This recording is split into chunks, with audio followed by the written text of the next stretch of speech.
Film diawali memperlihatkan seorang pria tua bernama Frank tinggal sendirian di rumah pedesaan yang jauh dari keramaian. Setiap malam, gangguan mentalnya semakin parah, dan untuk menghibur diri, ia melakukan sesuatu yang aneh, merampok rumahnya sendiri. Seolah-olah ada orang asing di sana. Frank mencoba merapikan rumahnya sedikit dan bersiap untuk makan. Namun, ketika ia sarapan susunya sudah basi, ia merasa kecewa.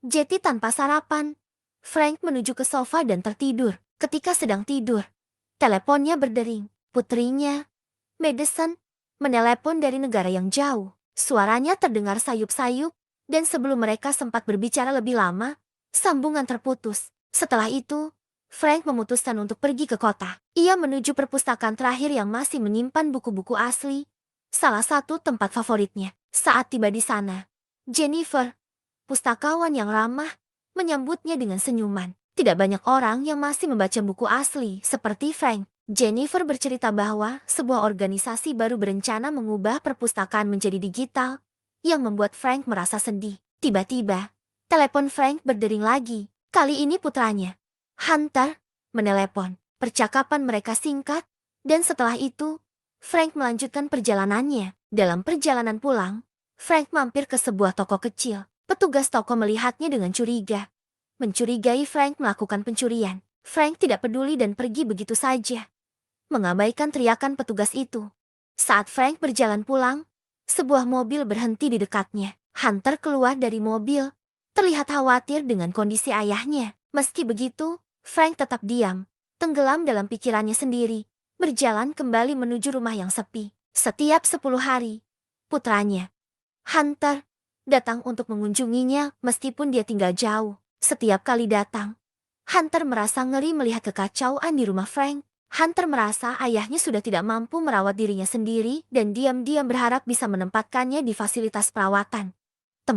Hunter datang dengan sebuah kejutan. Dia telah membeli robot asisten untuk membantu Frank yang sudah lanjut usia. Namun, Frank tidak senang dengan hadiah itu. Dia selalu menentang otomatisasi dan teknologi modern. Meskipun begitu, Hunter tetap menyalakan robot tersebut dan memintanya untuk membersih. Robot itu langsung bekerja. Tidak lama kemudian, rumah menjadi rapi, dan Hunter serta Frank duduk di meja untuk makan siang. Saat makan, Frank mencoba menyentuh perasaan putranya dengan mengatakan bahwa ibunya tidak akan menyukai teknologi seperti ini. Di tengah percakapan, robot itu datang membawa kue buatan sendiri dan berkata kepada Frank bahwa ia hanya ingin menjadi penolong yang baik. Frank, meskipun tidak suka, akhirnya setuju untuk mencoba hidup dengan robot itu. Keesokan harinya, robot mulai membersihkan rumah dan menjalankan jadwal harian yang sudah diatur. Sekarang, robot itu menyiapkan makanan sehat untuk Frank dan membantunya dengan aktivitas seperti bekerja di kebun.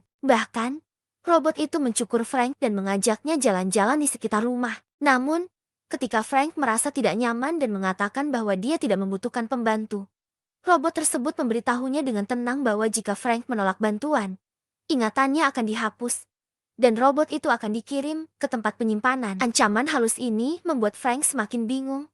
Tetapi ia tidak punya banyak pilihan selain menerima kenyataan bahwa hidupnya kini berada di bawah kendali teknologi yang tidak ia sukai. Setelah beberapa waktu bersama robot asisten, Frank mulai mempertimbangkan kembali pendapatnya tentang teknologi. Suatu hari, dia memutuskan untuk pergi ke perpustakaan. Tetapi sebelum masuk, dia meminta robotnya menunggu di luar. Frank merasa lebih nyaman sendirian di tempat itu. Di dalam perpustakaan, Jennifer memperkenalkan Frank kepada Jake, pemilik baru perpustakaan. Jennifer menunjukkan sebuah lemari yang menyimpan buku-buku lama, dan dia memberitahu Frank bahwa buku-buku itu akan segera dibuang untuk memberi ruang pada buku-buku digital. Frank merasa sedih melihat bukti nyata bahwa dunia yang ia kenal perlahan menghilang. Sementara itu, di luar perpustakaan, sekelompok anak laki-laki mulai mengganggu robot Frank. Ketika Frank keluar, ia melihat situasinya dan mencoba cara unik untuk mengatasi gangguan tersebut. Dengan nada serius, Frank berkata kepada robotnya untuk menakut-nakuti para pengganggu dengan berpura-pura memiliki program penghancuran diri. Robot itu kemudian memulai hitungan mundur, dan anak-anak itu langsung ketakutan dan lari. Dalam perjalanan pulang, Frank dan robotnya mampir ke sebuah toko. Frank, yang masih suka melakukan hal-hal aneh, mencuri sebuah patung kecil dari toko tersebut. Namun, Kali ini petugas toko menangkapnya. Petugas tersebut meminta Frank untuk menunjukkan isi sakunya. Robot itu berdiri di samping Frank, diam, menunggu instruksi lebih lanjut. Sementara Frank harus memikirkan cara untuk keluar dari situasi sulit ini. Frank mengembalikan barang yang dia curi dan petugas membiarkannya pergi. Namun, dia terkejut ketika menemukan sebuah patung di dalam tas robot. Robot itu melihat apa yang terjadi dan merasa bahwa Frank masih membutuhkan barang tersebut. Frank kemudian menjelaskan kepada robot tentang pencurian dan mengajarinya cara membuka kunci. Dia juga mengungkapkan bahwa dia pernah dipenjara 2 kali karena keahliannya ini. Frank ahli dalam mencuri perhiasan karena, seperti yang dia katakan, perusahaan asuransi adalah pihak yang paling menderita ketika melihat robot melakukan tugas itu dengan sempurna. Dia menyadari bahwa mereka memiliki peluang baru. Frank dan robot itu pergi ke perpustakaan, di mana dia menunjukkan lokasi kamera keamanan kepada robot. Di sana, Frank bertemu dengan Jennifer, yang mengundangnya ke pesta merayakan konversi perpustakaan ke format digital. Ketika mereka kembali ke rumah, Frank memberitahu robot bahwa mereka akan melakukan perampokan malam itu. Saat itu, Hunter menelepon, merasa bosan dengan keluhan Madison yang terus-menerus dan desakan agar kakaknya mengambil robot itu kembali. Namun, Frank tidak ingin melepaskan robot barunya malam itu. Mereka berdua pergi ke perpustakaan dan mencuri sebuah edisi khusus Doncott. Tanpa disadari, Frank meninggalkan kacamatanya di meja rumah saat dia memeriksa buku. Ketika Frank mengenang permintaan Hunter untuk mengajarinya seni mencuri, dia teringat kenangan indah bersama anak-anaknya. Namun, dia merasa menyesal karena tidak memberikan perhatian lebih kepada mereka. Keesokan harinya, Madison menelepon dan terkejut melihat Frank begitu akrab dengan robot, membuatnya merasa kesal. Saat Frank mengatakan bahwa kakaknya setidaknya melakukan sesuatu untuknya di malam hari, dia pergi ke pesta bersama Jennifer di perpustakaan yang sekarang akan berfungsi sebagai pusat komunitas. Di pesta itu, Jennifer memberitahunya tentang pencurian yang terjadi malam sebelumnya, dan bahwa Jake mencurigai para pencuri sedang mengincar perpustakaan. Obrolan mereka terputus ketika Jake muncul dan memperkenalkan istrinya kepada Frank dan Jennifer. Dia kemudian mengajak Jennifer pergi untuk berbicara, meninggalkan Frank sendirian. Sambil menunggu, Frank mulai mengamati perhiasan wanita, terutama kalung yang dikenakan oleh istri Jake. Tiba-tiba, Jake mendekati Frank dan mengakui bahwa dia tahu tentang masa lalu Frank yang penuh dengan kejahatan, serta tentang kacamata yang ditemukan di tempat kejadian pencurian. Jake meminta Frank untuk tidak kembali lagi. Ketika Jennifer kembali, Frank secara tiba-tiba mengaku bahwa dia merasa Jake adalah penipu, meskipun dia sendiri tidak sepenuhnya mengerti apa yang dia katakan. Sesampainya di rumah, Frank meminta robotnya untuk mengaktifkan memori visualnya. Saat memeriksa perhiasan istri Jake, dia menyadari bahwa barang-barang itu sangat berharga. Robot itu mulai menyadari rencana Frank dan berusaha mencegahnya mengambil risiko. Namun, Frank percaya bahwa merancang rencana kriminal membantunya melatih otaknya. Mereka berdua mulai mengintai rumah Jake. Selama proses ini, robot tersebut mengungkapkan bahwa ia telah berbohong tentang ingatannya yang terhapus. Ia bersedia kembali ke toko agar Frank tidak mempertaruhkan nyawanya. Karena perhatian utama robot adalah kesehatan Frank. Frank merasa tersentuh oleh pengakuan robotnya dan memintanya untuk tidak mengingatkannya tentang hal itu. Meskipun robot itu tidak hidup, pernyataannya membuat Frank merasa terharu. Dia kemudian mulai merencanakan perampokan. Ketika Jennifer tiba, Frank khawatir dia akan melihat catatannya dan mengetahui rencananya, sehingga dia menyembunyikan surat di dalamnya. Jennifer kemudian pergi dan meletakkan kue di depan pintu rumahnya. Keesokan harinya, Frank pergi ke perpustakaan untuk mengembalikan kue dan memesan buku untuk Jennifer. Namun, saat dia mendengar musik dari dalam perpustakaan, dia merasa tidak nyaman dan memutuskan untuk pergi.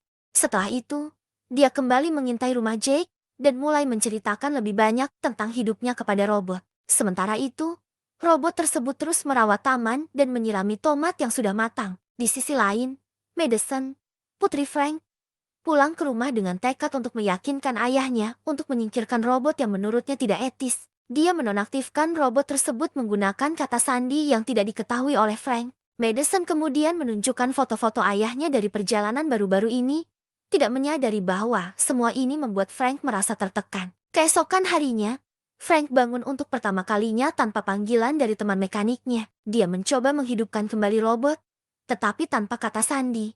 Itu mustahil. Madison pulang dari toko dengan sereal yang sudah lama tidak dimakan Frank, karena robot hanya membuatkan sarapan sehat. Kini, Ketika Frank tidak lagi mendapatkan kesenangan dari mengawasi rumah Jake sendirian, dia mulai mencari-cari makanan di dapur dan membuang-buang barang di sekitarnya. Madison membuatkan lasagna untuk Frank, tetapi dia menganggapnya hambar dan memintanya untuk menghidupkan kembali robot itu. Madison menolak, yang membuat Frank marah.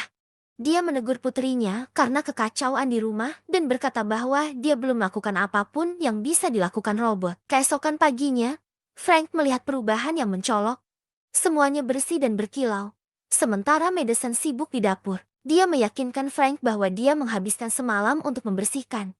Tetapi Frank menangkap kebohongannya. Madison hanya membalikan robot itu kembali. Frank marah dan berkata bahwa robot itu bukan pelayan yang bisa dinyalakan dan dimatikan kapan saja sesuai keinginan seseorang. Madison dengan gan setuju untuk menghidupkan kembali robot itu. Malam itu, Frank membagikan rencana perampokannya kepada robot. Dia menjelaskan bahwa uang yang akan dicuri adalah milik istri Jake, dan Jake hanyalah pekerja lepas. Setiap malam, pasangan itu pergi ke pesta, dan itulah saat yang tepat untuk menyerang dan mencuri perhiasan mahal wanita itu. Frank telah merancang 20 rute pelarian yang berbeda untuk memastikan mereka aman. Saat malam tiba, Frank dan robot mulai memasuki rumah Jake menuju brankas. Robot itu jauh lebih kuat dan lebih cepat daripada Frank, sehingga dia bisa memecahkan brankas dengan menghitung jutaan kemungkinan kombinasi. Meskipun pemilik rumah kembali lebih awal dari yang diharapkan, mereka berhasil melarikan diri dengan perhiasan itu. Namun, saat kembali ke rumah, Frank tiba-tiba menyadari bahwa perhiasan yang mereka curi terlalu mudah dikenali dan sulit untuk dijual. Dia memutuskan untuk menyembunyikannya untuk sementara waktu. Keesokan paginya, robot melayani Frank dengan koktail di rumah. Tiba-tiba, Sheriff datang bersama Jake, yang yakin bahwa tetangganya adalah pelaku pencurian. Sheriff, yang mengetahui masa lalu kriminal Frank, bersikeras untuk menggeledah rumah. Madison, yang bingung, mengatakan bahwa dia dapat menjamin ayahnya tidak bersalah. Setelah itu, Madison mengucapkan selamat tinggal kepada ayahnya, merasa cemas akan situasi yang sedang mereka hadapi. Madison memberitahu Frank bahwa dia harus menjual sepasang anting-anting mahal yang sudah lama dia sarankan, dan sebaiknya menjualnya jauh dari tempat mereka tinggal. Setelah itu, Madison mengakui bahwa kakaknya benar tentang robot. Pada saat yang sama, Frank melihat sebuah van yang mengawasi rumahnya dan teringat bahwa Sheriff pernah memasuki rumahnya. Hal itu membuatnya khawatir rumahnya mungkin sedang disadap. Dia kemudian menaikkan volume TV dan berpikir keras tentang di mana harus menyembunyikan barang curiannya. Pertama-tama, dia membakar semua rencana perampokannya di perapian. Robot itu mengingatkan Frank bahwa ingatannya bisa diperiksa oleh polisi. Robot bertanya apakah Frank ingin menghapus ingatannya, tetapi Frank merasa tidak mampu melakukannya. Dalam keputusasaannya, Frank meminta robot untuk memanggil Hunter dan memberitahu bahwa dia sedang sekarat. Mendapatkan pesan tersebut, Hunter bergegas ke rumah ayahnya dan menemukannya terbaring di tempat tidur. Hunter mencoba menyuruh Frank pergi ke rumah sakit, tetapi Frank tiba-tiba mengaku bahwa dia adalah ayah yang buruk dan meminta pengampunan putranya. Dia memohon kepada Hunter untuk menyembunyikan tasnya tanpa melihat isinya. Hunter setuju dan meletakkan tas itu di bagasi mobilnya. Polisi tiba-tiba muncul dan menghentikan Hunter ketika mereka membuka tas kerja. Mereka hanya menemukan patung porselen yang tidak berguna di dalamnya. Sheriff memberitahu Hunter tentang perampokan yang terjadi di sebelah. Tetapi putranya tidak mengerti mengapa ayahnya dituduh karena dia sedang sakit.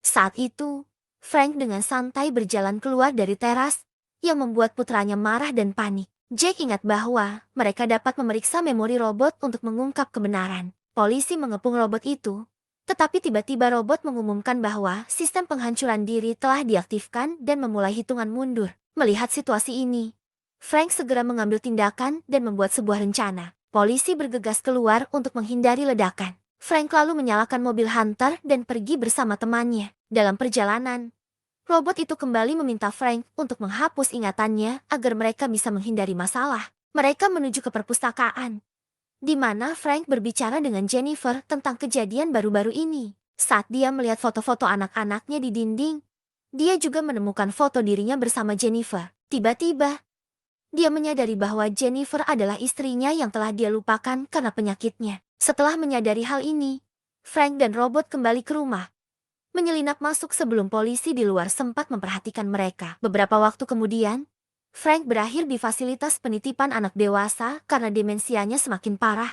dan dia hanya bisa mengingat sedikit tentang hidupnya. Keluarganya sering mengunjunginya, dan Frank merasa bahagia merasakan cinta dan perhatian mereka saat mereka mengucapkan selamat tinggal. Sebelum mereka pergi, dia menyelipkan catatan kepada Hunter yang mengisyaratkan bahwa perhiasan yang dicuri sebenarnya terkubur di bawah tomat di taman yang dirawat oleh robot.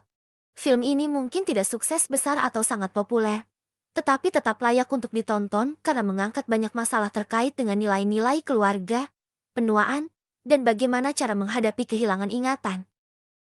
Genre melodrama sains fiksi yang tidak terduga ini bisa menarik bagi mereka yang mencari sesuatu yang baru dan belum banyak dijelajahi. Selesai.